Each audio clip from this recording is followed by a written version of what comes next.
Man, it's getting cold. It does it around the same time every year. Do you know any reason for that? Well, see, I think it's because the sun gets like further away from Earth. It starts to snow. Well, I'm assuming it's snowing. We've been underground for so long. I can't really tell. The ceiling does seem heavier. Yeah, that makes sense. Hey guys, are we doing a podcast today? Of course, man. Yeah. Okay. Well, Hey, do you know why it gets so cold this time of year? because everyone's depressed. Things are changing. No, you know what? I don't think that's it. It's got to be something scientific. Depression, not very scientific. No. It's mostly made up. You just got to pull out of it. You're right, Layden. You want to start with my segment? Yep, same old, same old. Yep. Gage hopping into it as usual. Real firebrand today. Yeah, he's guess leaping. He's leaping into it. What is it? I What guess is it since you you always guys say? asked, I'll explain why I'm so sad. Oh, I mean, sure, I guess. We need to pad out this podcast anyway, so. I got a letter in the mail. Do you know we have mail down here? Yeah, Yes. Yeah, didn't you get some from your daughter or something? I have a daughter? Anyway, I thought it was just the toilet paper room, but turns out there's letters inside the paper I've been using to wipe my ass. And it told me I'm getting transferred to a missile silo. We have a missile silo here in the salt mine? No, that's the thing. It's all the way across the state. I'm going to be leaving the salt mine. Oh no. I know you're torn up about it, but this will be my last episode. Oh my Wait, god. when are they shipping you out? At the end of the day. They said I get to finish recording this podcast. So you know what? I'm going to buck up. I'm going to take a shot of gin, and let's do this podcast, okay? Let's just jump right in. It seems like Let's jump right in. It Lane. seems like you came in here just to bum us out with that nonsense. Let's jump right in. Now you seem totally fine. Somewhere deep in the Arizona desert, 3 men are doomed to work for the rest of their lives trapped within the confines of Big Al's salt mine. They gather weekly and survive the only way they know how, by recording this show. You're listening to Salt Mine Radio.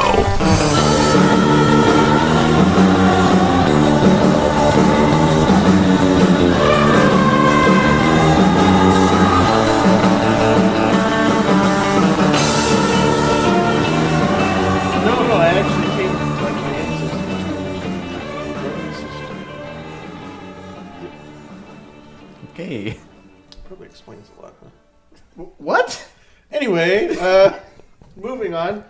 Who wants to go first in their segment of the week? You know what? Lane, why don't you go ahead? Sure. I'll go first. Earlier this week, we saw the movie. What was that movie we saw? Moana? Oh, he wants me. Moana. Yeah, there you go. So we went and saw I don't Moana. know why he likes that. So much. It's like throwing a dog like a shitty treat. Well, because you get into it, you know. Moana. So I really liked that movie. It has grown more on me as time has gone on, and Talk into the microphone, you have goddammit. you have disliked it more and more. Yeah, as the days go by. That happens with Gage a lot. He for all of his bluster, he still falls under the spell of the silver screen. I love the movie theaters so much, you guys.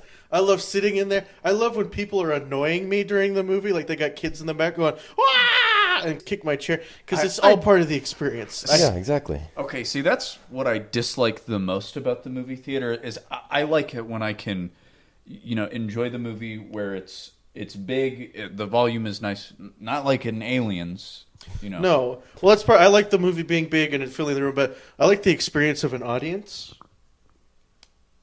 Okay, see, for me it depends because I can't fucking stand kids in movie theaters. No, they're awful, but that's part of it. Okay, I don't know how you. I'm a weird guy. Yeah, you enjoy like kids in you movie like theaters. kids and stuff. That is pretty weird. Where are you getting that from? Well, because I just said that the children annoy me, and you say no. I love it. I love having the kids in the movie theater. Well, the only time Where it's dark, they can't see you. the only time it crossed the line is when I was watching the Lego movie, Okay. I remember that. and there was a kid sitting next to me, and he kept going, "Whoa!" And I was like, "Yeah, kid, we could do this with computers. You got one in your pocket. You know, I wanted to like give him that talk, you know. Whoa, and then Wonder Woman comes up on the screen. So Wonder Woman, hi-ya! And I'm like, what, are you doing karate? What, are you doing karate next to me right now? And finally I lean over and I go, stop it. And he goes, and I ruined that kid's day. So now from that day on I've learned if someone in the theater is annoying you, you can't say anything because you're ruining their experience. Oh, well, no, most definitely you can. Yeah, And but I won't do it. I did this during the movie Finding Dory. Now, here's the thing. Finding Dory made a shitload of money. This goes in with my Moana thing here. That movie made a lot of money, and neither of you guys saw it, right? No, I saw it. We talked about it during the summer movie roundup. Yeah, I didn't like it. It was boring. Yeah. Now, the kid next to me, well, I couldn't really see, but it was some small child who I imagine just crusted in snot, you know, dirty T-shirt, you know, just covered in icy and dried nacho cheese, because that's what she was eating. And this kid keeps reaching her hand over into my space. And children disgust me. I cannot stand children. So, you know, like we're about 30 minutes, actually, not even halfway in. And this kid keeps touching me. And I'm trying to like scoot over to my right as much as I can, trying to escape this. And this kid is just taking it as, oh, it's more room for me to wave my arms around over in his seat. And this isn't an exciting movie. I don't know what this child's getting excited about. And eventually gets to the point where I lean over real close to this kid and go, hey, you need to stop it right now. And I just mad dog this kid. You know, parents don't even care. They got 15 other kids in the aisle, you know. And then that kid did not move a muscle, did not laugh, barely even let out a breath for the rest of that movie. Couldn't tell you how much happier I was to be watching a shitty movie and not have to deal with a. See, that's where my parents did it right, because they would do one parent in between, or like flanking both kids. So it was like a parent-kid sandwich of sorts. And that protected us from the woes. And if I was making noise, my dad would go, hey, you need to shut your fucking mouth. So anyways, speaking of non-shitty movies... Oh, wait, hold on. That just reminded me of being a shitty kid in the theater. When Star Wars Episode 3 came out, I brought my lightsaber to the movie theater, and it accidentally turned on. It was one of those ones that like lit up and made the noise. No, seriously. And it turned on, and immediately the guy right next to me said, hey, can you turn that off? And I almost wanted to turn it right back on. No. Who do you think you are telling me to turn my lightsaber off? Remember how awesome it was seeing Episode 3 in the theater? Oh, damn good, man. Oh, when you were 8 years old. And then, so good! And then watching it now, you go, oh, that's a pretty bad movie. But speaking of bad movies, quite the opposite with Moana. So I like that movie a lot. How are you not disappointed in the middle to the end of that movie? That first 15 minutes was incredible. Okay, what part of it didn't you like? That it was like the same movie I've seen 500 times. Do you mean like Disney princess? Like just Disney, like it was just Star Wars. It's like a hero's journey. Well, yeah, so like what every story is the hero's journey is the yeah. theory or whatever. This was so blatantly hero's journey, like to the point she almost looked at I'm crossing the threshold. I am refusing your call. She literally had a dream where she like, what's the bottom of the circle? Oh, the darkest moment. Yeah, it's like what, confronting the father or something like that? You atone with the father. Atonement with the father. Literally a scene where she has a dream and her father is yelling at her going, Moana, you shouldn't have left. Anyway, and then there's a scene in the movie where they go fight the big monster that we don't really know anything about other than it's a big monster. And The Rock is there, and like they become friends, you know, as they do. And they didn't like each other at first, and then they become friends through a montage. Mm-hmm. You know, you've seen this movie. But he has this hook, and it allows him to shapeshift. Mm-hmm. And it gets damaged. And he's like, one more hit and this hook will break. How he knows that, I don't know. It's not like it had HP. And he's like, no, turn back. And she's like, no, we can make it. And then it throws like a fireball, and he has to block it with his little stick thing. Okay. So he's like, I told you to turn back. She's like, I know, I'm sorry. I thought we could make it. And he's like, no. And then he leaves, and I'm like, you just left because the story structure told you had to leave? And then I'm like, I bet he comes. Oh, he did. He came back. So he left only to come, and I was like, well, I've already seen that. That's like not new or anything. No, Like yeah. you know that there's no way The Rock is going to leave and not come back and save the day. And then you find out the lava monster is actually this weird little like island woman thing. Mm-hmm. And that was pretty cool. All right, so it wasn't a game changer. No, but it you was- didn't like the movie. Was that the main complaint, or was it a poorly done? I didn't structured? like. It was that the first 15 minutes were so good, and Here. so because like her grandma's in the movie, and she's like the crazy lady, Hmm. and there's a scene where she's like, the grandma's like talking to her, and she's like, "Well, fine." I'm not, she keeps trying to convince her to go out in the ocean, and she's like, "I'm not going to go out in the ocean. I'm going to go stay here." And she's like walking away, waiting for her to say something. She's like, "Are you not going to say anything?" And she's like, "What? Do you want to hear something?" And I was like, "That's brilliant! Like that's a different direction in this scene in the movie. You're doing it differently." And I was like, "Okay, I'm excited to see how they start changing things," because I knew it was going to be a hero's journey movie. Yeah, you know. But I was excited to see what they do differently because that scene was really well written. And then after that moment, everything was just according to formula. standard boilerplate. All right, we're going to hit this, hit every beat. It was just very safe. Okay. And a movie that I like, the protagonist is not a white person. It's like in Polynesian culture. Not a lot of people know about Polynesian culture.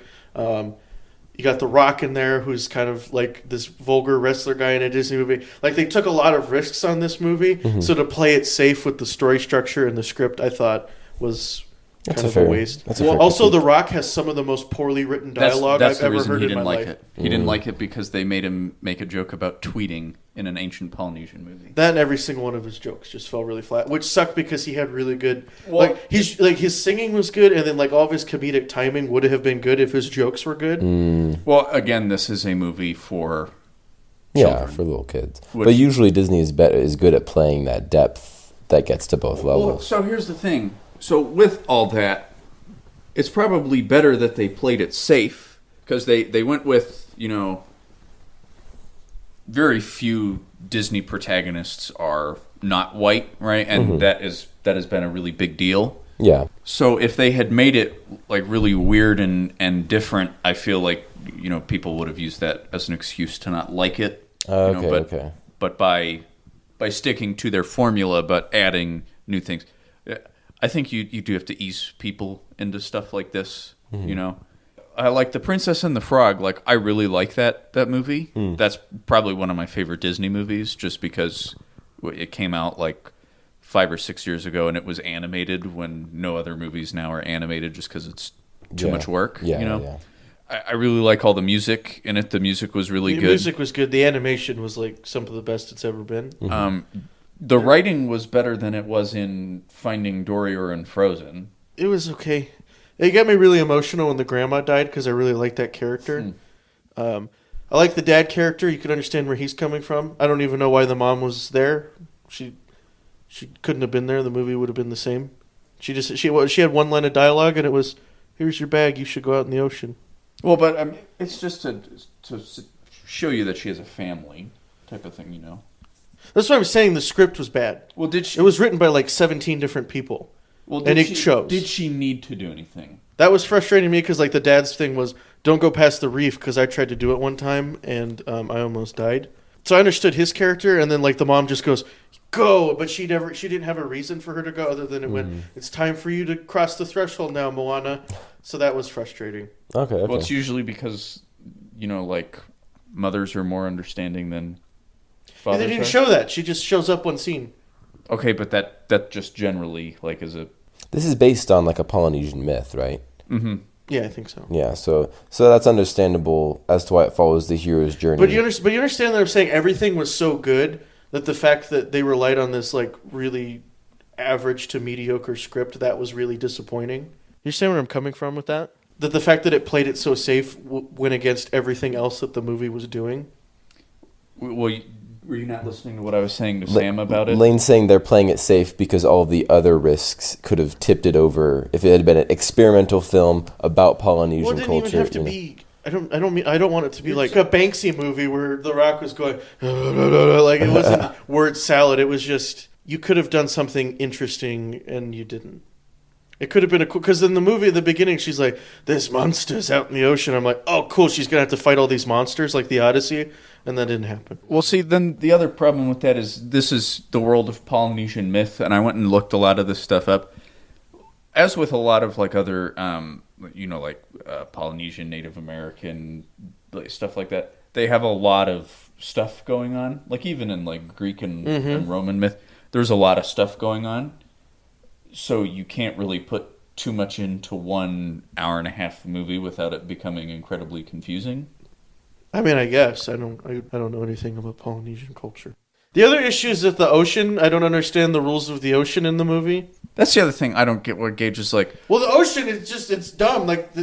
It's like the eagles in Lord of the Rings. I get it's about the journey, but at a certain point, you're asking me to make a logical leap that I don't understand. Like if the ocean would have been, I can't get too close to that lava monster or I turned into steam, maybe I would have been like, okay, maybe. Well, also think about it like this, in almost every myth, the ocean in Polynesian myth is kind of like their, like Zeus type of thing. Like Zeus is a very, what would the word be? Like he's petty. He's like all powerful. He's manipulative. Yeah, so he's not like... Yeah, but the ocean wasn't any of those things.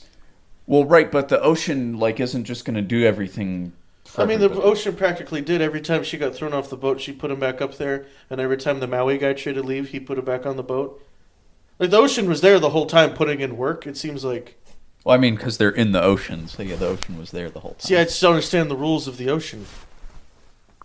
Okay. I needed a character to look right into the camera and say, "Here's the rules of the ocean." I would have went, "Oh, okay." No, you would have hated that. I would have hated it, but at least I would have went. See, Gage doesn't like anything. I wouldn't have hated it as much as leaving it intentionally vague. So Star Wars, we have the Force. Okay, Luke uses the Force to shoot the. Got it, because throughout his talking to Obi-Wan, he explains the rules of the Force. Okay. Hey, if you learn how to use this, it's very powerful. So maybe if the grandma was, "Hey, the ocean's a very powerful thing, but you need to learn what it will do." I don't know, something like that, where I learn the rules as the movie goes along. She doesn't control the ocean. I'm aware of that. What I'm saying is that the movie needed to help me establish the rules as it went along, because as it was just kind of, here's this Deus Ex Machina that's going to get you to your next story beat. Well, and I think the thing is that the ocean is unpredictable. What do you remember? No, it was very predictable, because every time she got off the boat, it would just put her back on the boat. I'm talking about outside of that, Gage, and that's what I'm talking about. I'm not meaning that specifically. That's for a joke. It almost capsizes her boat several times. Well, that was so she could learn how to sail. Oh, see there, it has rules, Gage. So I think you're What do starting you mean it has I think you're rules? starting to understand it more and more. No, it was just like, hey, hold up real quick. Grandma's got to die. Grandma's got to die real quick. You can't leave just yet. All right, so Moana is a flawed movie, but Well, from Gage's perspective, because Gage didn't like that they gave The Rock bad lines. okay. That's not the only reason why I liked it. Because- I've made my case very clear. Because, I think you're just masking. Go watch it in cinemas all across the world, and let us know what you think. Send your radios to saltminegmail@email.com. Send your emails to saltmineradio@gmail.com. Let us know what you thought of Moana. All right, well, now I'm glad they're transferring you. So that way I can't hear you complain about Moana anymore. I'm glad I'm getting transferred so I don't have to hear you pretend that you know what you're talking about. Oh. Well, Anyway, next segment, Sam. All right, I'm going to be talking about Rick Astley, who many of our generation know as the man behind Never Gonna Give You Up, the internet meme, Rick rolling, etc. And he actually released an album this year called 50, because he's 50 years old this year.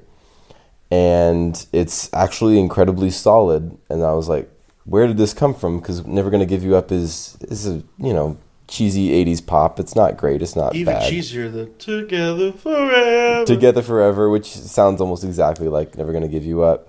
So I listened to a lot of his past discography, and I listened to this new album, and I was like, he's a decent singer-songwriter. 50 is my pick for Album of the Year this year. wait, if only so- because I love an underdog story. so it's not actually Album of the Year. No, it's my pick for Album of the Year. Oh, okay. When you had said this, I thought it was Album of the Year, and you were telling us that it was. No. It's my pick. It's not actually. Okay.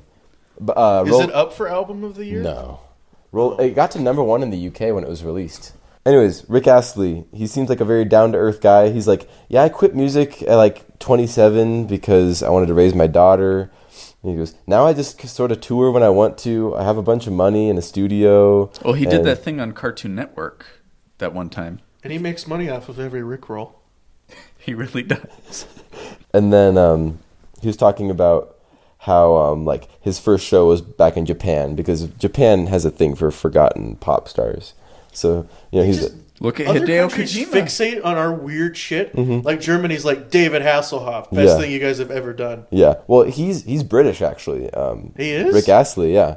He sounds like the most charming, down-to-earth guy, and he sounds really likable. And then you find out he drinks tea, eats crumpets every day, and He's been fooling people on the internet for years. yeah. what if he was behind it all? I was just saying, this is just a viral marketing campaign for his song. The most successful one. Yeah.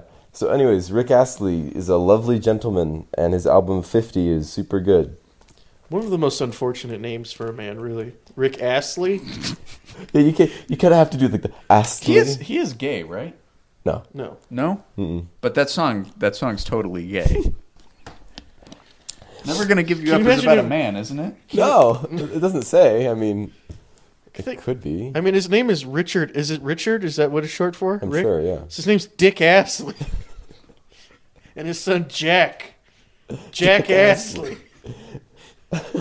No, he has a song called "She Wants to Dance with Me," and I was like, Well, so Michael Jackson sang about a woman all the time, and we know where his interests lie. anyways, Yeah, Richard Paul Rick Astley. Rick Astley has the song "She Wants to Dance with Me," and it's a response song to "I Want to Dance with Somebody" by Whitney Houston. Like, he doesn't explicitly say that, but like the chorus, it sounds like somebody. You know how "Bustin'" by Neil Cicierega sounds like Ghostbusters, just enough for you to know that it's Ghostbusters, but it's not Ghostbusters. Yeah. It's that. It's like he's singing over somebody trying to remember how to play "I Want to Dance with Somebody" by Whitney Houston.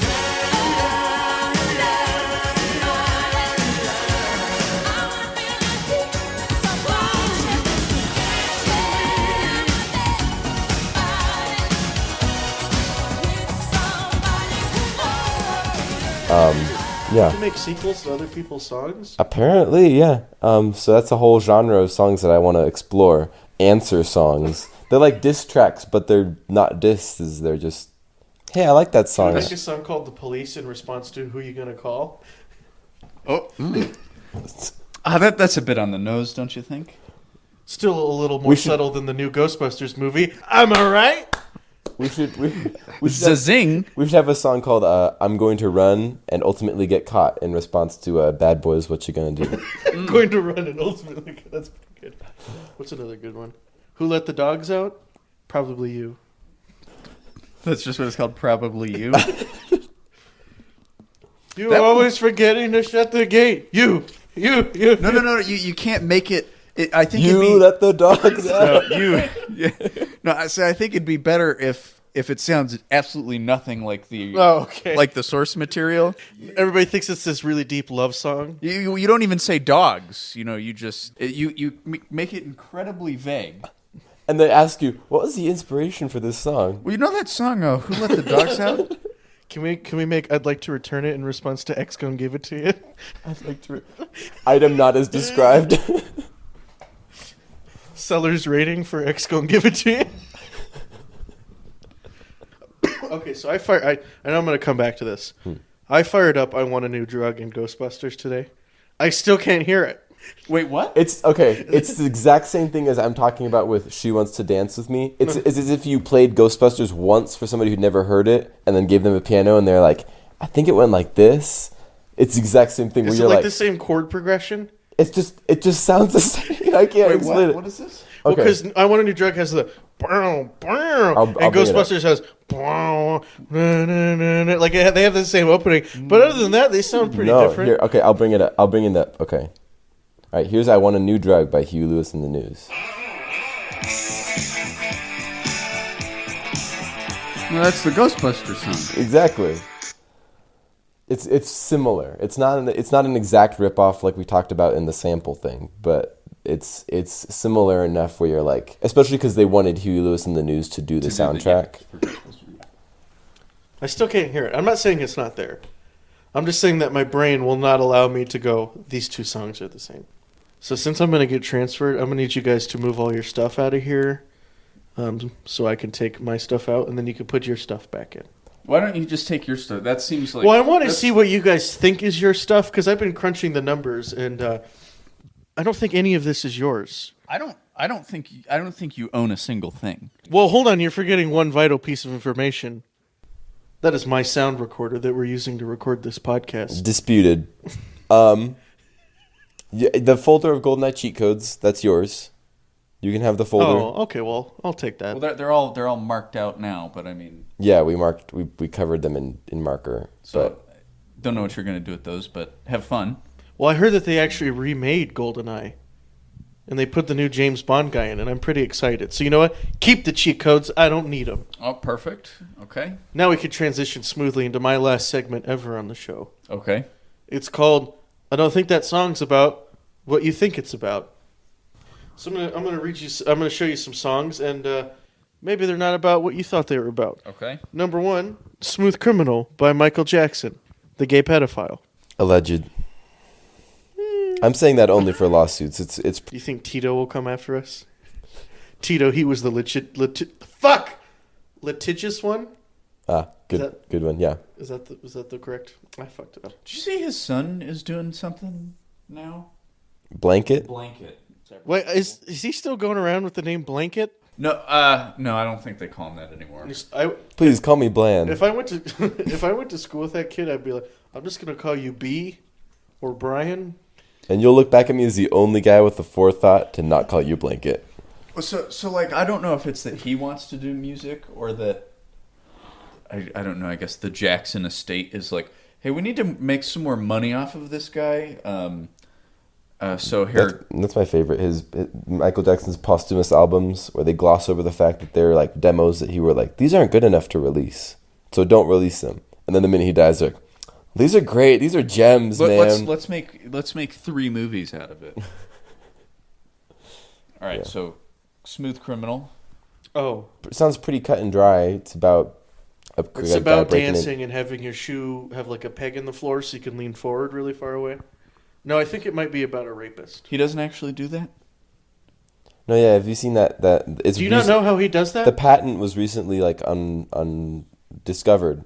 Where it's that his slots, like the back of his shoe, has a horseshoe type shape that goes over a nail on the floor, and then he can lean forward and unhook.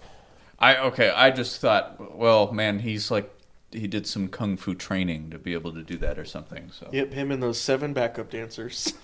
Hey, you never know, those backup dancers. Do you think there's like a kung fu master out there who knows that technique? Only 7 people alive know that technique. Michael Jackson and all of his backup dancers. No, he's suing because they're doing. Well, that's always like a ninja movie trope, right?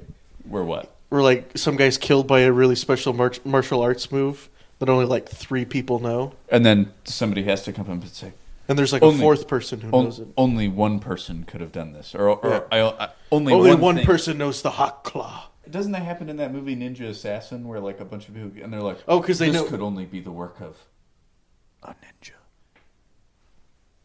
Or just, yeah, I think so. All right, so it'd be funny if only one guy knew the Smooth Criminal lean, and then all the backup dancers. Someone is killing backup dancers. So Michael Jackson's Smooth Criminal. It's about a rapist, okay? Cover of the Alien Ant Farm classic. Yeah, that's right. They did make that song first. You know that every time the Border Patrol has a video of them arresting illegal immigrants, and the song in the background is Alien Ant Farm Smooth Criminal. Well, you couldn't spring for the Michael Jackson one? Fuck Alien Ant Farm, to be honest with you. Fuck Alien Ant Farm. Okay, so... I don't know anything they do besides that. So the lyrics... would you rather have no legacy, or would rather your legacy be a shitty cover of a Michael Jackson song? I guess I'd take number 2. I'd rather be publicly executed in North Korea.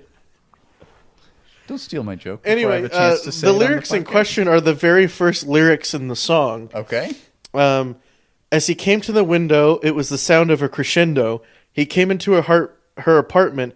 He left bloodstains on the carpet. So he left his blood on because he came in through the window. So did the glass like cut him? Shit. So it could be that, or that. When was this written? When did this song come out? I don't know. I don't care. 87. I'm going to say 87. 87. Because 88 Well, no, was Moonwalker, I need to which know, did he write this about Richard Ramirez, or did Richard Ramirez take inspiration from Smooth Criminal? Is this his Helter Skelter, like how Charles Manson was like, the Beatles are talking to me? It was Richard Ramirez. Like, So you're saying that Richard Ramirez heard Smooth Criminal and he's like, oh, that's how I'll do it.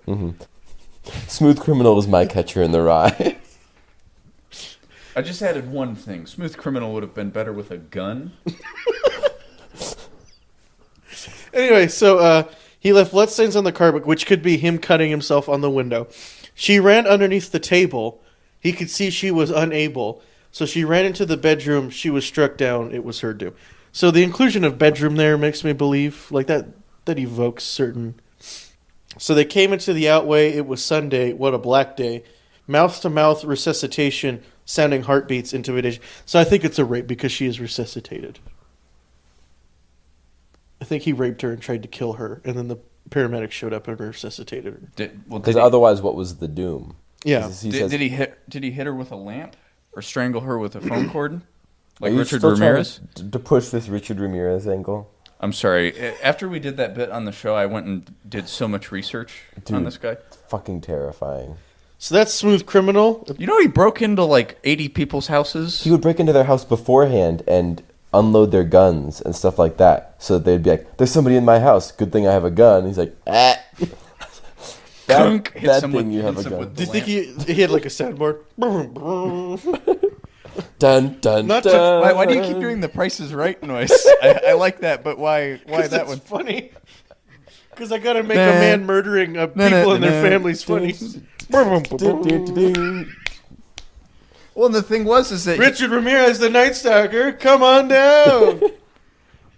What do you think the price is, Richard? $248. That's exactly right. How did you know? I came in beforehand and checked all the price cards. Oh my god. Well, because the thing is that You've won a 2-week stay at the Cecil Hotel. I heard he lived there. Well, because the thing is he only killed like 18 people, but he shot like 30-something people, and just half of them were rendered like brain dead. Damn. Well, because he shot him. This was the other thing. He used a .22 pistol, which is not going to do a whole lot unless you hit them in the right spot. No. So for the most part, it just like kind of bounced around in people's heads and left them in like a vegetative state. Jesus. And then I'm like, he could have upgraded, or he could have just stolen somebody else's gun. You'd think, because he stole a car like every day. He just stole somebody's Toyota every single day. Because as far as I know, he like only stole Toyotas. I don't know if that was like personal preference or just that's what was around. I don't really know. So that was Smooth Criminal.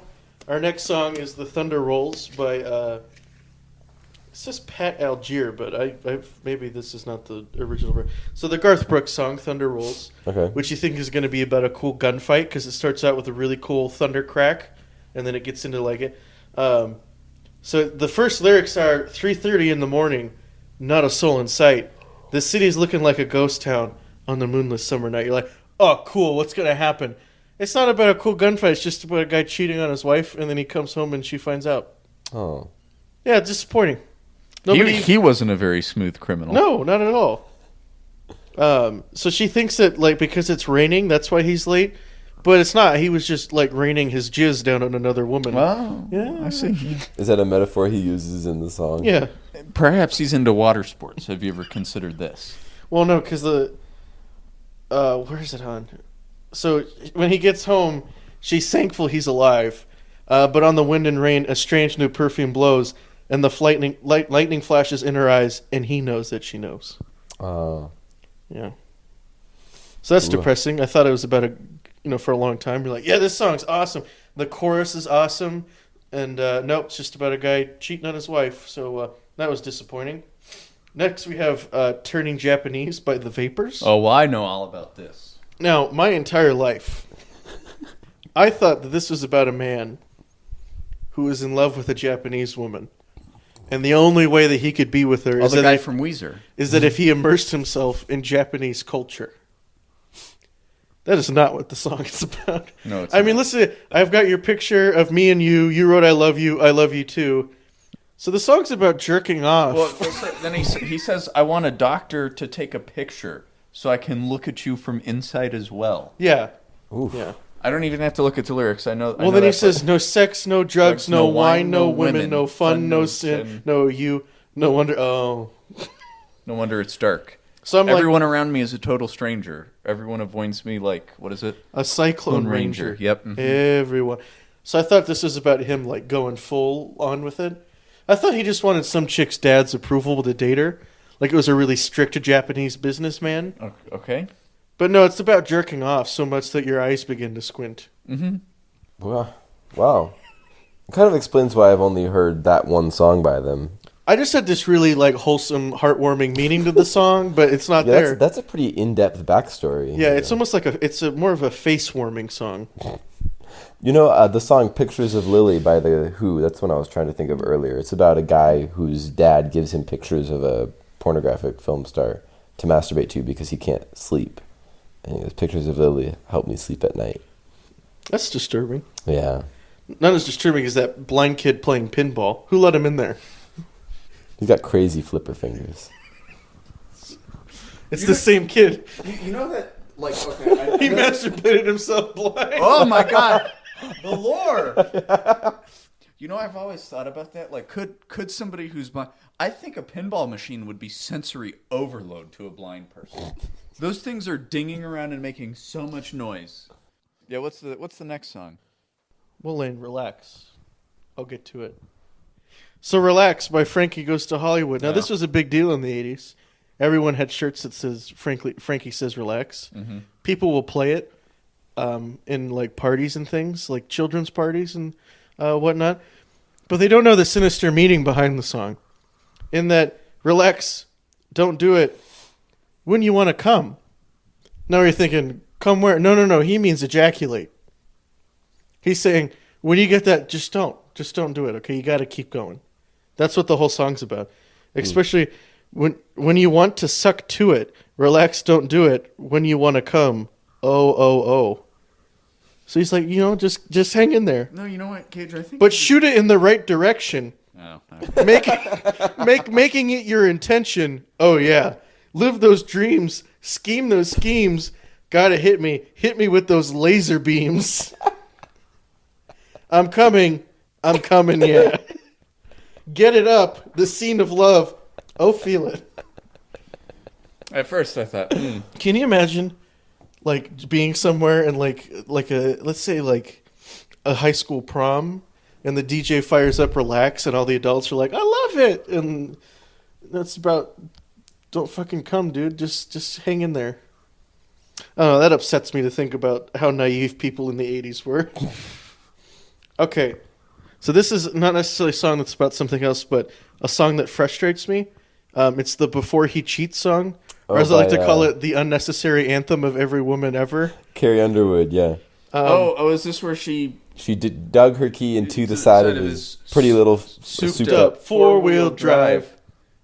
She took a Louisville... carved her name into his leather seats. So now the police know who did it. Took a Louisville Slugger to both headlights and slashed a hole in all four tires. Maybe next time he'll think before he cheats. Now, people Now, if I came home to that, people let me just say, people tout this song as a bastion of woman power, but that's vandalism. Well, no, I'll tell you right now. If I came home and saw this, I'd say, what bitch did you just do to my? Well, okay, so first of all, my reaction would be like, who did this? And I'd open up and I'd see Carrie, and I go, oh, yeah. And then I'd be like, well, officer... well, the question is, did you cheat? Because she goes, right now, he's probably slow dancing with some... bleach blonde tramp, and she's probably getting frisky right now. So she doesn't even know. Oh, yeah. Well, she's got to. I mean, right? In the music video, because I've seen the music video... Women aren't that irrational, are they? Well, and then she goes on to say, Because the next time that he cheats, it won't be on... Oh, okay, never mind. No, yeah, She's saying he won't cheat on me. I thought she was saying the blame won't be on me. Listen, this is not some sort of bastion of, like, women power. It's vandalism. It's a crime. You know, it's a better song that's like an empowering woman song. Have you heard Gunpowder and Lead? Have you heard that one? No. Is that Miranda Lambert? Yes. Yeah. Hold on, let me pull this. We got to listen to this really quick. Anyway, I just think that what you do in defeat says more about you than what you do in victory. And Well, really, did she lose? And she's trashing on this woman that he's cheating with too. Yeah. Like, well, not really, because she just calls her a tramp. She doesn't bust up her car or anything. So this has got to be, she's at least going to have to pay for the damages here. She doesn't talk about that. yeah, but And I'm pretty sure she's going to jail. probably. You know who wins in the end? Him. Because one, he's getting his truck redone. Mm-hmm. Number two, she's in jail. He doesn't have to see her for at least 5 years. That's our response song. Got my truck reupholstered. We talk about how innocent we are, but how it all turned out okay, and we got our truck. That reupholstered. woman was my sister. She was visiting from town. We were only dating for 2 weeks. Oh. Yeah, we'll paint the backstory here. And then the final song I wanted to talk about was Hey Man, Nice Shot, which, ironically, everyone thinks is about Kurt Cobain. No, I know. I was researching Bud Dwyer the other day. Yeah, it's about this guy who was a corrupt politician, and the day before he was going to get indicted, he called a press conference, and he had 2 envelopes. And I don't remember what the first one had in it, but the second one had a .357 Magnum, and he opened up and he said, I'm going to kill myself, so if you got to look away, look away. And then he shot himself at a press conference. Mm-hmm. The first envelope had instructions to all his staff about, like, here's what you want to keep doing, here's what everybody's going to keep... As if they're going to take these seriously, because he just fucking killed himself. And he killed himself because if he died in office, his family got the pension. Oh, awesome. And so, yeah. So he... Way to take one for the team, bud.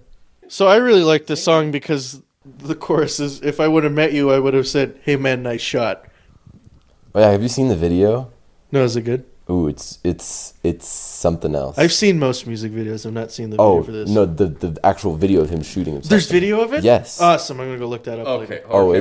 While you're looking that up, we're going to listen to this. Well, that's it for my segment. We're pausing podcast and pause. That's Yeah, that's badass. metal as fuck. Yeah. Pretty good, right? I like that song. Okay. Anyway, so that was the end of my segment. Nice. Guess we can move right into the topic of the week. Movie universes. Movie universes, like the Marvel Cinematic Universe. The Harry Potter cinematic universe. Of course, the Star Wars saga. At what point did it stop being we made a sequel and start being we're building, It was the Marvel movies. It was the Marvel movies. So like even Harry Potter predates that, right? Yeah, but those are more just direct sequels to each other. Okay. Marvel movies are different because they're in the same universe, but they're different, like, main protagonists. Okay, so it's not just one story thread that's developed over a bunch of movies. It's a web of interconnecting things like that. And it was kind of novel because, like, Quentin Tarantino does that, but that's not, like, the crux of his movies. So it was like, his movies take place in the same universe, but, like, Marvel, that's the crux of everything that's happening. Nice. So I'm against them for the most part. Yeah. Movie universes. Oh yeah, unless you're gonna do something meaningful and interesting, because all they are is con men trying to scam me out of money. I guess That is true, because we'll get to movie universes that need to end, because I have several. I guess we sort of saw the beginnings of this in TV spin-offs. Yeah, because they're all the Jeffersons are still living the Jeffersons in the same universe. cinematic universe. See, this is what I Happy hate Days with, like, has like 7 spin-offs. Well, they're all in that one kid's dream from Saint Elsewhere. Yeah, because of fucking what's his face plays John Munch in every goddamn thing that he's in. No, yeah, that Saint Elsewhere theory is really, really interesting. Was it like 172 TV shows fit in that? Mm-hmm. It's huge. God, Saint Elsewhere. What a weird ending.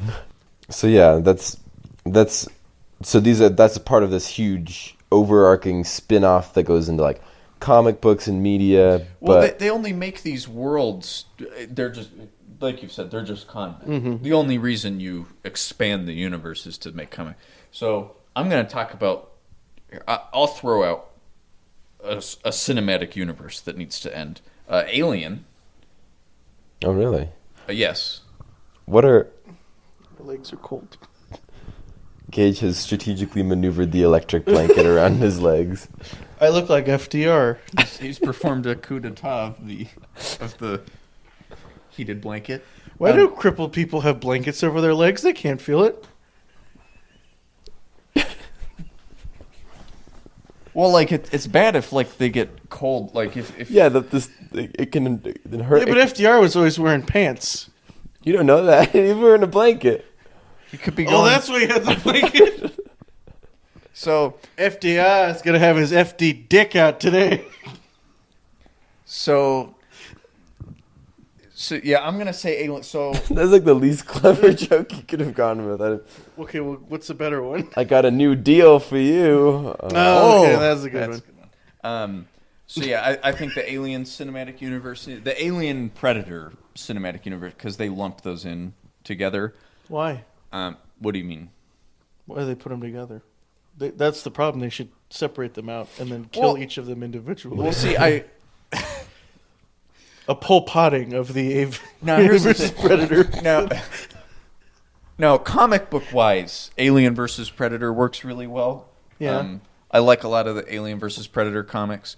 Neither of both of the movies fell flat because they didn't go off of the comics. Yeah. Where it's the alien and the predator, and then the space marines are caught in the middle, not just some randos. Because once you make it Alien versus Predator, it ceases to be horror and it's then an action film. So one thing I want to bring up about the extended universe in Alien, I don't know if you've ever caught this in the movie Aliens, but where they're all in the mess hall eating, okay? That part where he says, I don't remember exactly what he says, but some like Tandarian poontang? Arcturian poontang. Yeah. But the one you had was a male. Doesn't matter when it's Arcturian, baby. So it's funny that you bring this up because I've been thinking about this for the past 3 weeks. Like I've thought about this before multiple times. I think about this every day when I wake up. That is weird because I think then that implies that there are other alien species. Well, that's the thing about that movie is that James Cameron's like, I just wanted to give the impression that there was a lot of things at play. So like what is it? Arcturian. Arcturian Punta, and then the term xenomorph was just supposed to be a throwaway line. Yeah, a bug hunt. Yeah, and then people just really got attached to the term xenomorph, and he's like, "Oh, that was never meant to be anything other than a throwaway." A xeno what? It's a bug hunt. It's a bug hunt. That's how he says it. I feel like Aliens did a really good job of world building at the same time, not getting bogged down in the world building. Exactly. Yeah. But that is one of those things. Oh, and then the other thing is that I went and looked this up on the wiki. Mm-hmm. I hate fandom wikis because there is somebody who I don't know what, especially Star Wars is one of the worst ones. The Wikipedia. Scooby-Doo is bad. Oof. Really? Thorough. I have. Okay, so more thorough than the voodoo hide polishing on the Wikipedia. No, Wikipedia is exhaustive. Well, then they have the weird date, the two BBY. Yeah. Can't we just study real history? Can we just go? Okay, these movies Right? take place in 1900. So. So yeah, I went and looked that up, and it's an Arcturian is I'm like, who found James Cameron's notes on what an Arcturian was, and then It's probably in some extended universe comic if it's anything like Star Wars. Maybe he just wanted Stan Winston to draw him something to masturbate to. Stan's like, I'm not going to draw that if it's not in the movie, and then he's like, it is in the movie. He's turning Arcturian, and he's like, so show me in the script where it is. I'll show you tomorrow. You should draw that for me. I saw that Predator thing you were drawing, and it's really. Doesn't matter if it's male or female. I really want an androgynous alien creature in the film. Jim, you had me draw that androgynous sex creature. And then the fact that you showed me that picture of Ridley Scott with the space jockey, which is funny because that is an iconic scene from the original movie, but outside of that, I think that scene is better served as, what is it? We don't know. Let's never talk about what it is. Well, we do know because Prometheus gave us that very long. Well, okay, right. So now that we know, there is no wonderment, or mystery to be had from that. So why bring it back? Why bring it back? Well, because people want to see the space jockey. And But we already These saw are things they know. And this is why we need to end the cinematic universe. Exactly. Because it's just pillaging itself from Now, more I don't content. care if you're going to rip shit off. Just rip shit off and then name it something else. Like, I'd almost rather just have new shit that was the old shit, but it's new shit. Mm-hmm. Like, I just need new iconic imagery, okay? Yeah. I don't want the same old shit. Yeah. So if you want to make a new Alien movie, can you make one with a new interesting alien monster? And new interesting characters. Like, and they've been doing that with the comics forever. Like, they use the same alien over and over and over again, right? Except when you have, like, the Queen alien, right? Cool design. The Predator alien, shitty movie, but the Predator alien in the movie looks awesome. You know? Yeah. Well, you can't barely see it because they darken the movie so much. But you could do that, like any of the Alien toys that have come out. They have so many cool Alien toys that you could put in a movie, and that would look awesome. Mm-hmm. Well, and then the issue is that it's not even. These movies aren't even really good anymore. No, they're just made to. They're just writing off the name. Well, because they know that I'll go see a movie that has Alien in it. Now, Creed, on the other hand, Creed was good, and it was just Rocky. Yeah. Mm-hmm. But one, it was different enough that I was like, oh, okay, I'm willing to accept. Because I got a new character out of it. Mm-hmm. I got new iconic imagery. Mm-hmm. They didn't rely on the imagery from the Rocky movies. Like, they did their own. They had its own style. Mm-hmm. Yeah. It paid homage for sure, but Yeah. it's still really original. Like, if you didn't know that movie was a Rocky sequel and you watched it, you'd be like, oh, okay. Yeah. Like, there's no... They didn't have the obligatory running up the steps scene. Mm-hmm. Like, it felt natural, everything Yeah, that yeah, happened in the movie. Yeah. Does he even run up the steps until the end? No, it is at the end of it. He does a running scene and everything like that. But he's at the hospital when Rox and... God, that movie was so good in the That's such a theater. good movie. And then he gets the pants, the Star Spangled Banner pants that Yes. his dad fought with. Mm-hmm. Yeah. The scene when he's on the ground and then it's just quiet Yes. and then... Yeah, that's good. All right, let's just watch Creed. This is the Creed podcast. What's another Another cinematic universe. Jurassic Park? Yeah, Is sweet. well overstayed its welcome for the cinematic universe. So I follow the director, Colin Trevorrow. I can't speak on this podcast. Who? What did He directed Jurassic World, Okay. and I follow him on Twitter. Okay. And so he tweeted at, what's her name, Bryce Dallas Howard. He goes, see you on set, and it was a picture of, like, combat boots. Okay. Because everybody makes fun of that movie that she's running around in high heels. Justifiably so. But I was like, at least he knows. I don't know what my point of that was. Just a name drop. You know him? Yeah. I follow him on Twitter. I follow him on Twitter. He's only Yeah, got, so- 20,000 followers, so, I'm Ooh. in a pretty elite club. Ooh, glad they killed Ghostbusters. Thankfully, Right? thankfully we won't be getting another one of Glad those. they made a shitty movie, so I don't have to put up with that. Oh yeah, the cinematic universe would have been just See, that- nonsense. Can you imagine the melee of nonsense and cartoons and movies? And Had it succeeded, Oh man, yeah. I guess we're going to have to talk about the two big elephants in the room, Mm-hmm. Marvel and DC.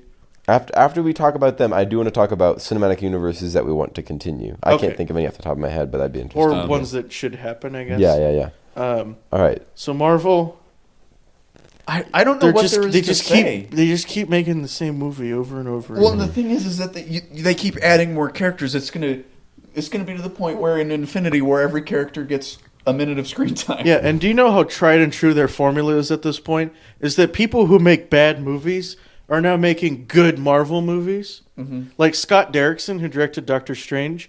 The movie he directed before that was the Eric Bana Haunting in Boston movie. Oh, what the fuck was it called? I don't know. It was called The Hulk Fights Ghosts, I think. Okay. Deliver Us from Evil. That was his big Okay. movie before that. And then the guy directing Spider-Man only made 2 movies before he made Spider-Man. Wow. So I'm like, well, I got to get on the big I got to make my movie, and then Marvel will be like, you want to come direct one of our movies? It's real easy. The movie's already done. Yeah. So do you think they have like a boot camp where it's like, here's the techniques you're going to use? It's got to be, right? Yeah, Because they all look the same. Yeah, I was going to say they're very homogenous. Obviously, obviously they're not all done each effect by the same studio and everything like that, but there's such a production quality feel to them where it's like everything is color corrected to this tone. Yeah. Here's They're the all very pacing of the clean. story. Yeah.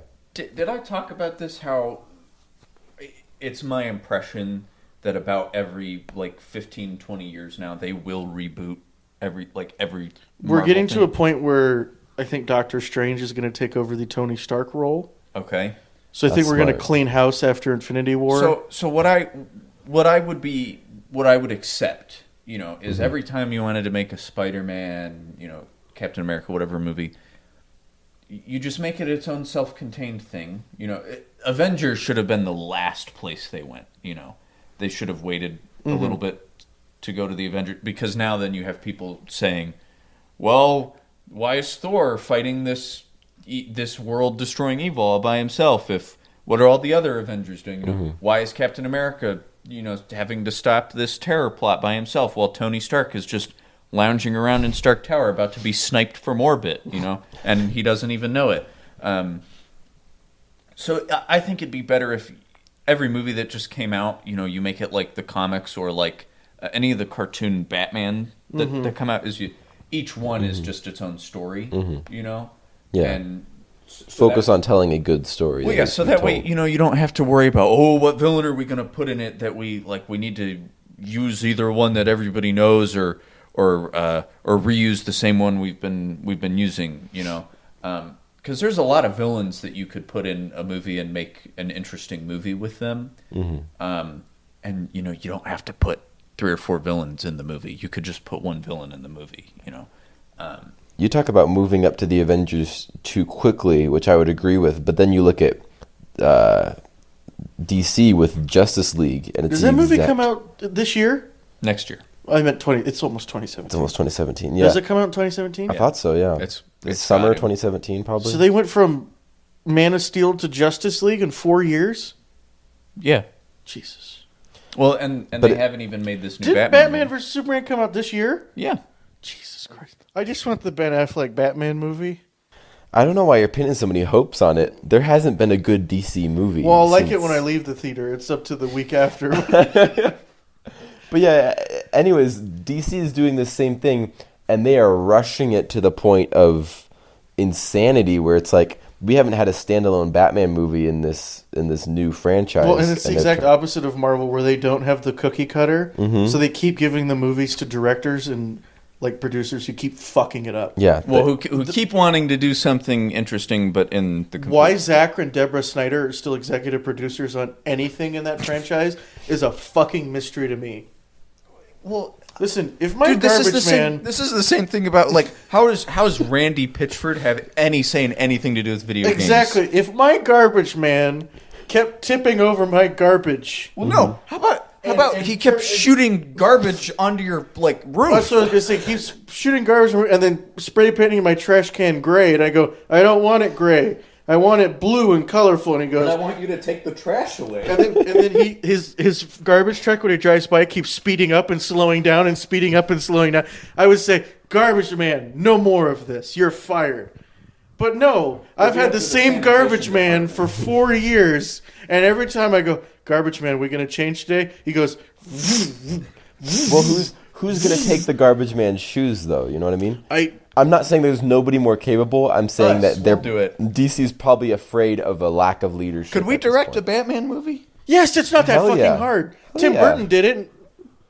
But could we? Could we do it and be good at it? Yeah. We could write a Batman script. I'm legitimately serious. We could write a Batman script tonight in a few hours. It's that. We can make my Black Batman movie, because you know it's coming. We got to get on the forefront of that. Black Man?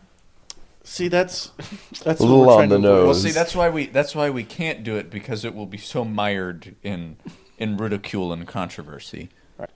Okay, so what are some that need to continue?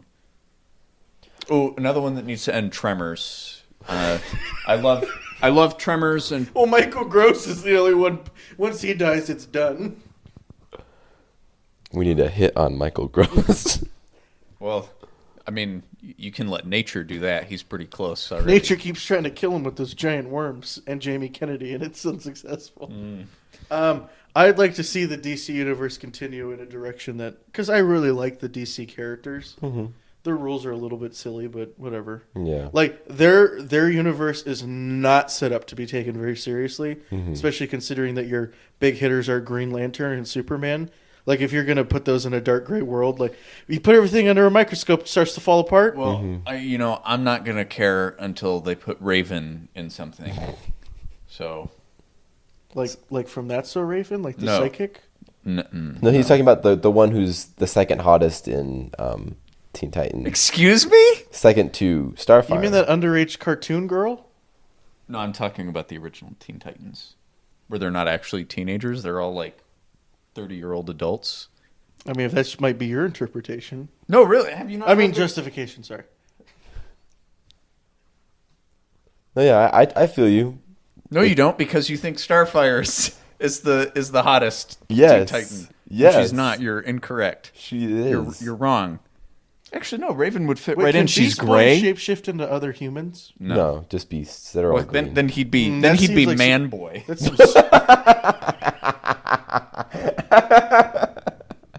wait, okay. Let's say... You're fucking weird, man, boy. Wait, how come he can change into different animals, but he can't change into, like, a different-looking person? Because he can do one of each animal. He could just do like a dude. Maybe he could do Yeah, a but, dude. like, can he do, like, a silverback gorilla and then, like, a different kind of gorilla? I'm splitting gonna hairs say here. no. So can he turn into a pit bull and then turn into, like, a greyhound? Yeah, probably. Then why can't he turn into a black man? Okay. Well, because he's green. He Everything can't- he turns into is green. Yeah. You just What- gotta get big lips and a big nose. He Well, can't he'd look do like an orc humans. then. He can't Like, he'd do look- humans. Why can't he do humans? I don't- Because that's his He can't do. He's Beast Boy. Beast Boy. Not human boy, not man boy. Humans, I would argue, are beasts. We're masters of our own beastly domain.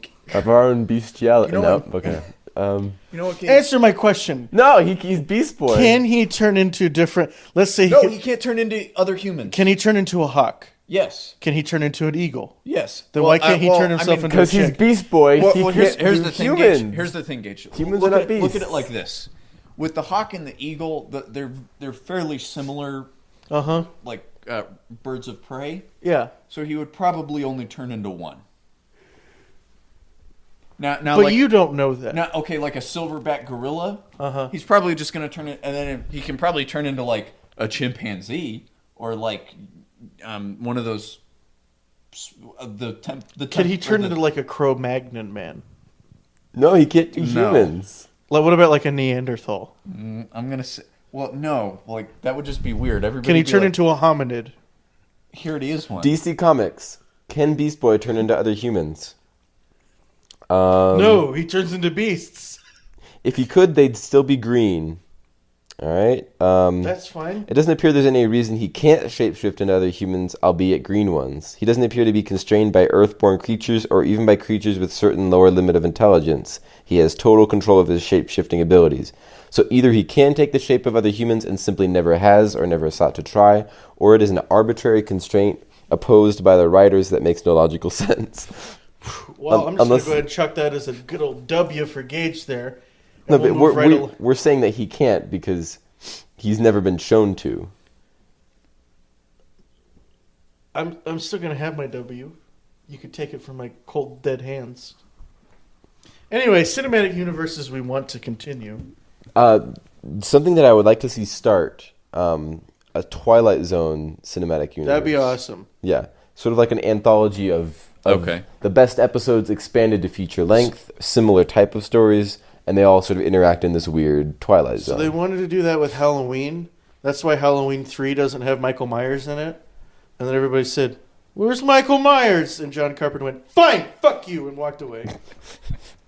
Made a weird movie about Halloween masks, and he's like, "That's what I want to make." I would like a Riddick movie that. No, okay, just so. Pitch Black is the first one, right? Yes. Okay, So that one and the most recent one are basically the same movie. Absolutely. You know, he's trapped on a planet, and then it's nighttime, and he has to fight monsters. Exact same movie. Which is very strange that they just made the exact same movie, and that I thought it was. I thought you were going to say they made the same mistake. And then the second one It's fucking weird. is man. weird. Like they're like, hey, guess what? Riddick, that guy who's like an assassin who's in jail.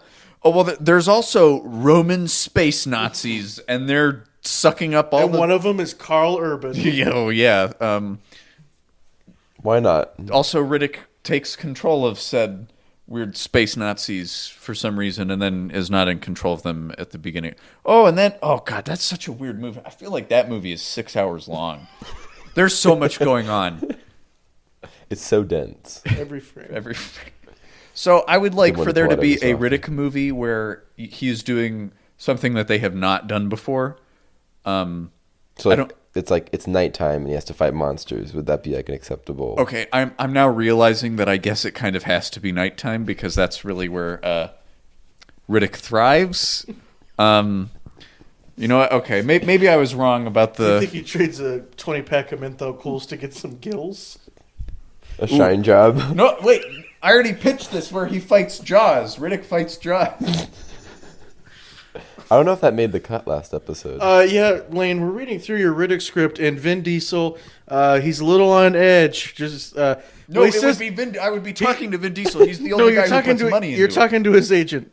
Okay, this is the skit, the situation I'm. He presenting. is his own agent. Listen, Vin, he's not really digging the fact that there's no night scenes in the script. Not even a dark room that Riddick goes into. We're just wondering why. If you've seen the other films, pretty simple formula.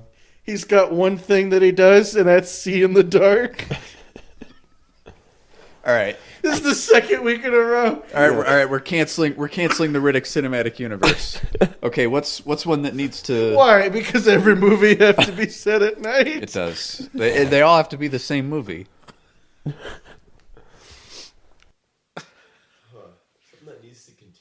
I would like to see them bring back the Man with No Name movies. So Fistful of Dollars. If you, I really liked when just a silent cowboy man rolls into town. Yeah, but I don't think we'll ever. We'll never see that again. No. Like Mad Max is the closest thing. Well, because even after Magnificent Seven, they made that movie kind of like quippy, which I think that, you can't do a serious. I keep forgetting that I've seen that movie.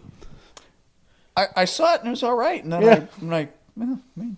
I'll watch it again when it comes out on DVD because all the action scenes are awesome. I kind of don't like the last action scene because. They kill like 3,000 people. It's awesome. Well, okay, but the thing is, Is it because it wasn't set at night? No, because there's like 40 guys on horses, and then, like you said, they kill 3,000 people, and there are just more and more guys. I'm like, where are the spawn points? We need to lock down the spawn points. Couldn't see the spawn. The I'll be- Bothan spies. I'll be damned if I didn't like Cowboys vs. Aliens. I like Cowboys versus Aliens. I haven't seen that movie. People shit on Cowboys. Is that the one where he gets the glove that shoots Yes. a laser? Yes, or and it's something? Daniel Craig doing and Harrison Ford. Daniel Craig, Harrison Ford, Olivia Wilde. Sam Rockwell's in it, and he's awesome. I don't know. I want a Sam Rockwell cinematic universe. He just appears as like a we traveler need who more tells people what Indiana they Jones need to know. movies, but featuring Shia LaBeouf as Indiana Jones' son. What do you think about that, Gage? What? Indiana Jones. Oh, I love Indiana Jones. But no Harrison Ford. It's Shia LaBeouf as Indiana you Jones. got me at no Harrison Ford, and then you lost me in Shia LaBeouf. No, I don't want Chris Pratt to slouch into the Han Solo role by default. Yeah, and into becoming the new Han Solo. Well, Indiana Jones isn't funny. He's just kind of he's just a man with a hat, really. Yeah, that's why I think Bradley Cooper could do better. Yeah. Bradley Cooper was great in Limitless. We need to. I love Limitless. We need to end James Bond. Ooh. No more. I James can't. Bond? I realized this the other day that movie has been writing off the success of its theme song. None of those movies are good. Do you know? I don't, Really? I don't. No Casino James- Royale and GoldenEye are the only two good movies. Skyfall was a good one. Yeah, but if you take out the James Bond music from that for a second, and then put that movie's plot under a microscope. Ooh, it falls apart. It falls apart real good. Now, I enjoy Skyfall. It would have been solid enough, I think, to end the franchise. Skyfall, Yeah, because we go back to his childhood home and everything, and then they made Spectre. Oh, and then Roger Deakins did the cinematography, and that's fucking awesome. Well, I mean, I get, okay, maybe this is just me, but I don't find spy movies, like, nowadays to be too terribly interesting. I like Mission Impossible 6. That movie was awesome. Okay, I saw the one where he hits his head, where he's climbing that tower in Dubai. And that one sucks. Yeah, I didn't like that. That was Ghost Protocol, right? Ghost Protocol sucks. Is this the one where he goes into the super toilet?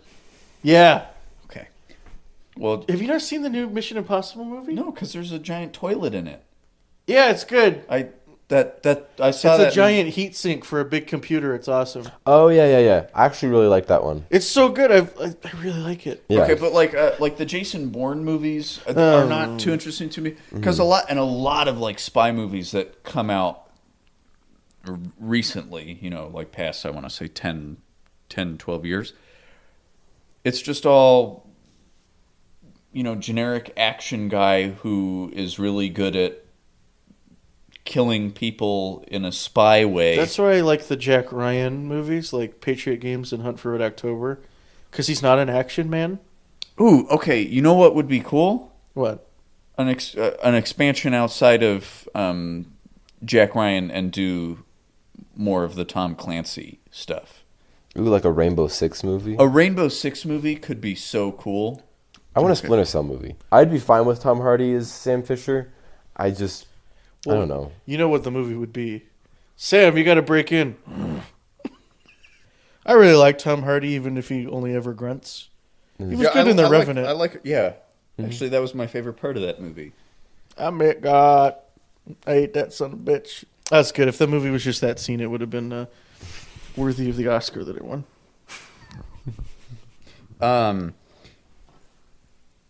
Okay, so actually that would be really cool, is a Tom Clancy movie. Oh, you like Universe? Yes, because Splinter Cell is Tom Clancy, Jack Ryan is Tom Clancy. In the books, Jack Ryan becomes the president and has the direct line to Rainbow Six. Oh, that'd be really good. Like you wouldn't even need a whole lot of direct things, but it would be like this situation with Russia or whatever fictional country they have to say is boiling over. Yeah, and don't force it. Don't force the connections. Okay, each one is dealing with the part of that whole global. The book Rainbow Six is awesome because it's really long and there's a lot of stuff that doesn't happen, but you condense it in a film, right? So I don't remember what the terrorist organization is, but they kidnap homeless people and basically give them this virus until they perfect a super virus that can't be cured. Okay, and then they're going to release it at the Olympics. Okay. I played the game.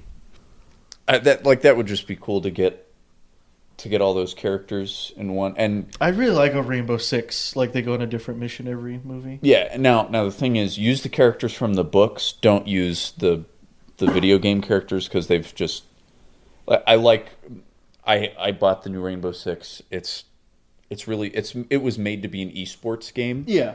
Now I like the idea of the characters, and if any of those characters had a story that could be interesting, but they don't, unfortunately. So I don't care. Because I always think the SAS are the coolest because they're the coolest guys ever. So I really want a Tom Clancy cinematic universe. That'd be really, really. You're good. welcome. That's such a good idea. You're welcome. It's good. Tom Clancy, hit me up. Well, he's dead. Yeah, no, he died on my birthday. Selfish bitch.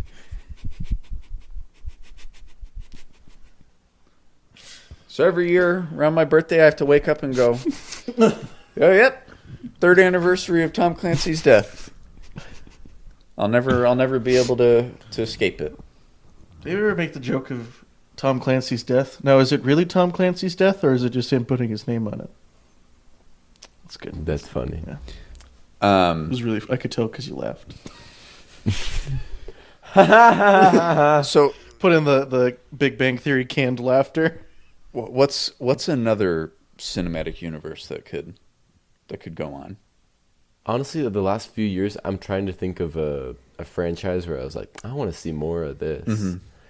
Actually, the Paul Bunyan versus Cthulhu cinematic universe, I would like to see expanded, even though it hasn't started yet. Yeah. Sherlock Holmes has a prominent role just because he's another public domain See, character. I really like the concept of the League of Extraordinary Gentlemen. Mm-hmm. I wish that movie was good. Yeah. Yeah. Because that would have made a good cinematic universe. It would have. I want to see people take old canon movies and make like legitimately good movies out of them.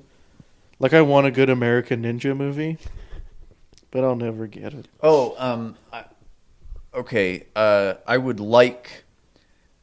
I don't necessarily want Pirates of the Caribbean to continue. No, because those are just Jack Sparrow movies now. Well, he's not even going to be in this new one. I bet you. All right, putting another bet on the table here. You know, Ridley Scott Alien will be worse than Neil Blomkamp Alien. We got that going. This one is going to be. Jack Sparrow is going to be in 15 minutes or less of the new Pirates of the Caribbean movie. Okay, I'll take that bet. Okay. Why would they not put him in the whole movie? Have I not told you about all the shit that it's going through? Oh yeah, that he only shows up on set, and when he does, he's drunk. Well, yeah. So like they rewrote the script several times to include him less and less in it.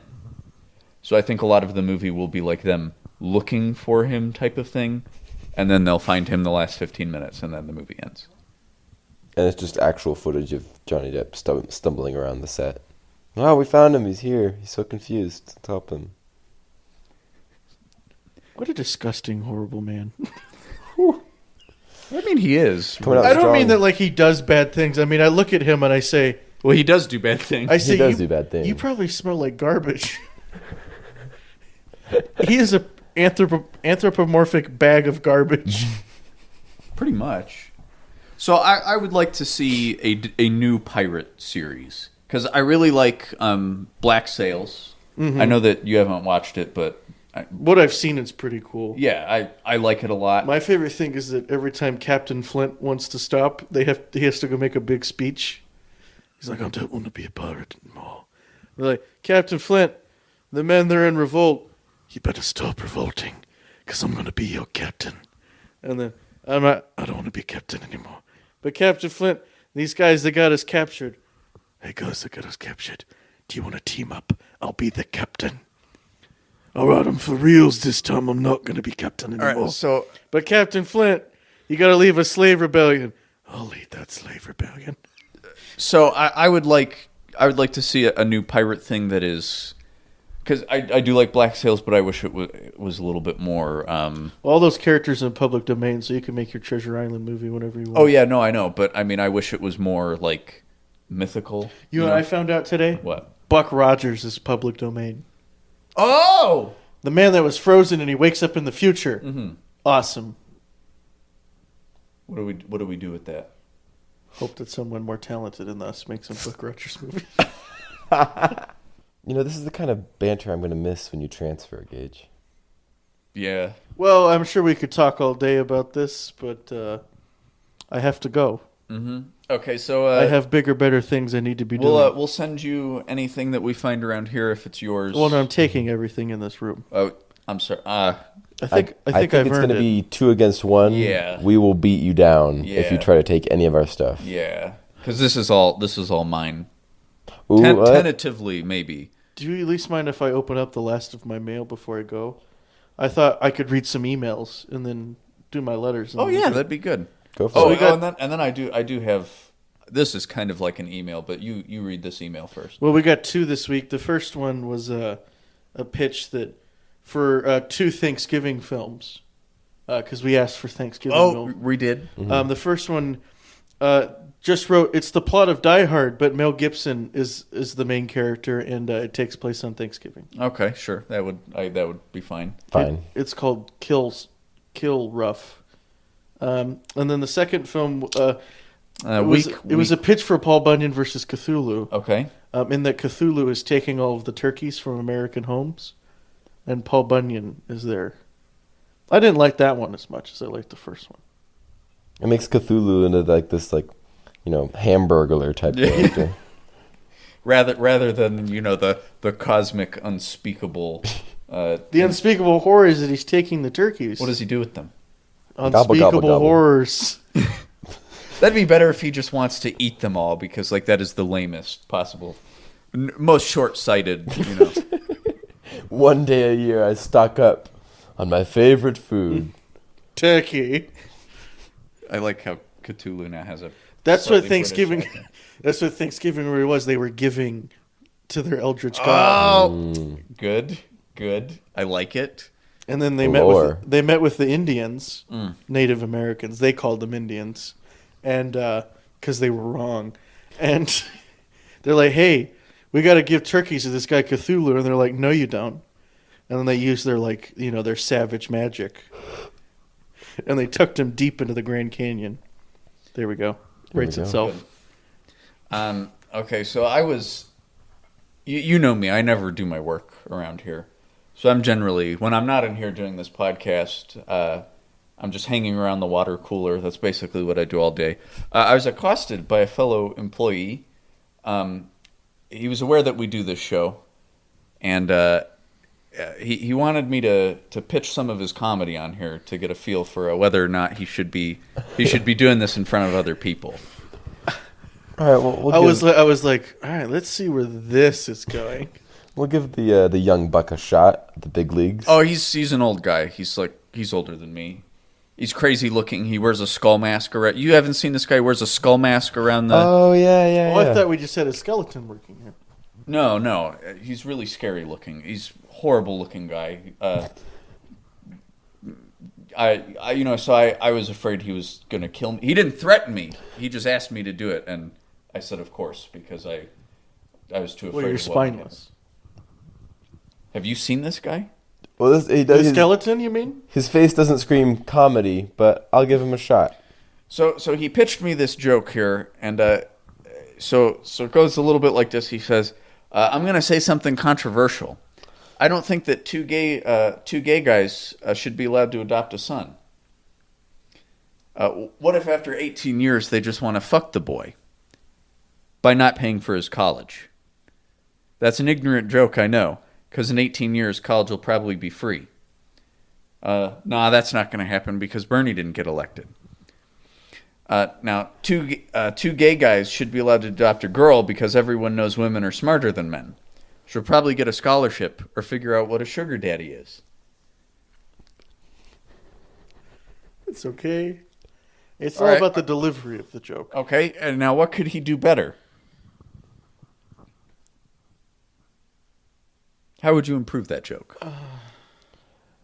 I think the whole Bernie thing is maybe a little dated. That's what I said. I think. I don't know. It's hard to tell because, again, if you really sell it with tone, it's not a bad joke. A quickie.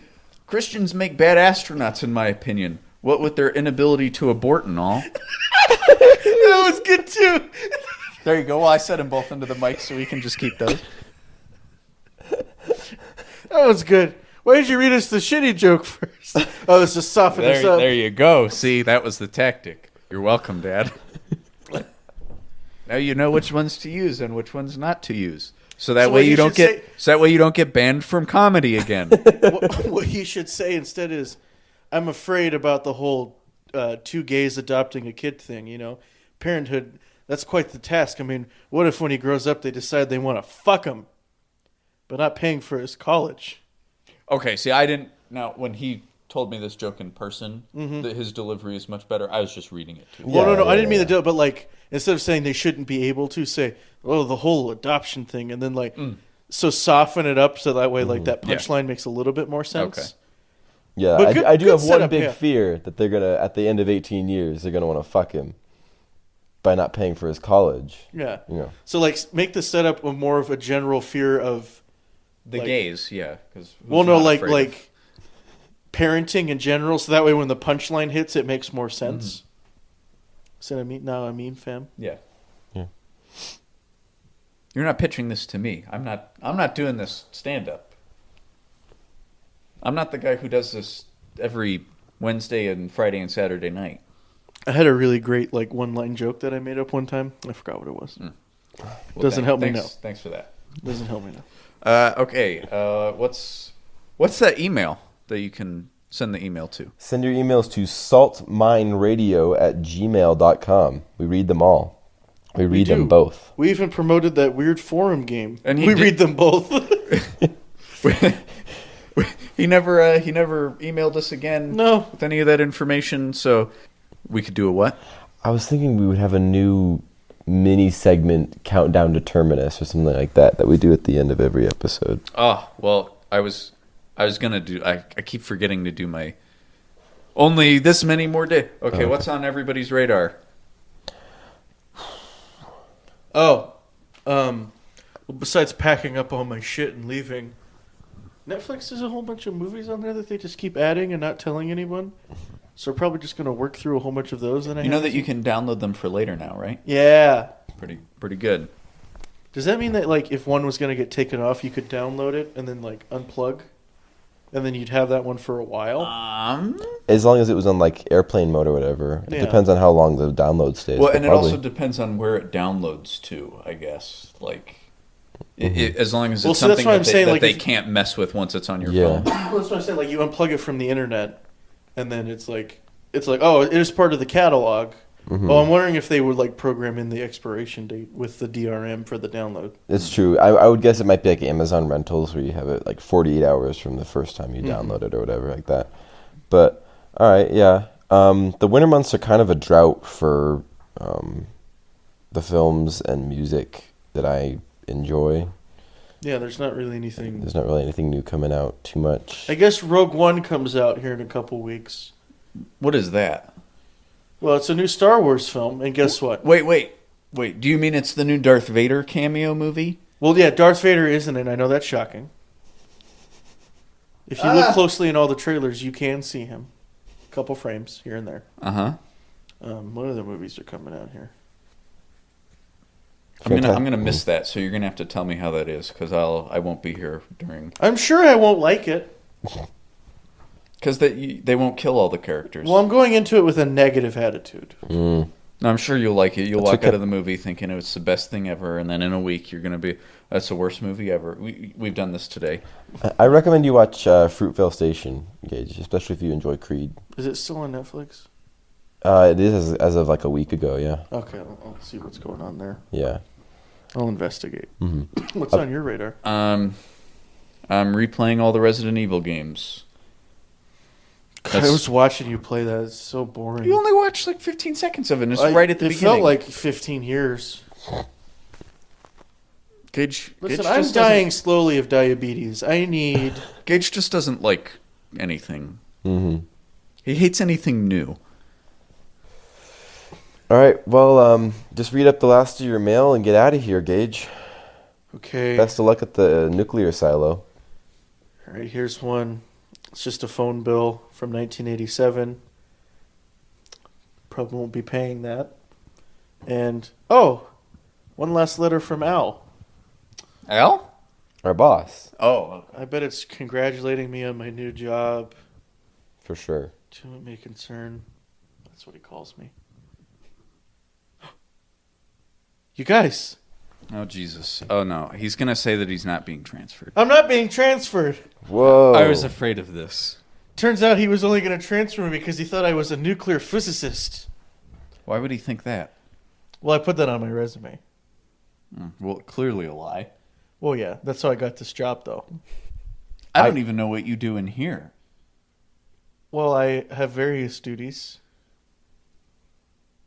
I got this job by falling down a hole and not being able to get back up. Is that the lore that that's an open hole in the ground? Some of us don't have the white privilege you have, Sam.